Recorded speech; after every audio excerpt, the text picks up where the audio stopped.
Eu gostaria de tratar a questão da delação premiada. O que aconteceu nesse caso?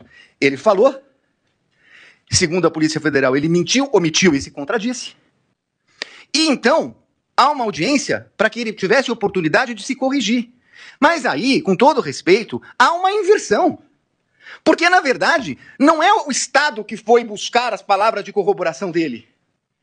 O Estado foi buscar as provas de corroboração do que ele disse. É o contrário. O Estado trouxe indícios e ele se adequa aos indícios trazidos pelo Estado. É completamente o inverso. Com todo respeito, ministro, é o inverso.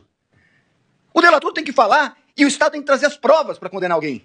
O que aconteceu aqui é que ele falou, mentiu, e o Estado tinha indícios, e aí ele se adequa ao Estado. E aí, com todo respeito, vem a denúncia do seguinte, inclusive, o colaborador, nessa versão do colaborador, foi corroborada pela Polícia Federal. Não, desculpe, não foi corroborado pela Polícia Federal. É o colaborador que corroborou a versão da Polícia Federal. É exatamente o inverso disso. E numa audiência que se traduziu numa coleta de provas.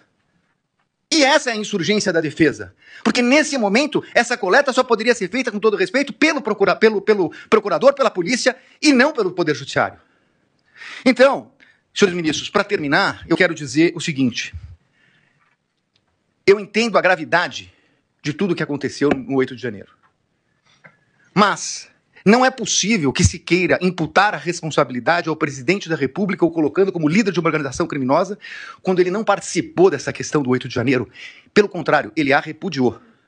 E mais do que isso, ministros, nesse tempo que não é possível discutir a questão aprofundada de provas, é importante dizer, senhor presidente, que enquanto a Polícia Federal fala possivelmente, enquanto a denúncia traz conjecturas, como a impressão de um documento no Palácio que teria tido conhecimento dele, o fato concreto é que o acusado de liderar uma organização criminosa para dar golpes socorreu o ministro da Defesa, nomeado pelo presidente Lula, porque o comando militar não o atendia.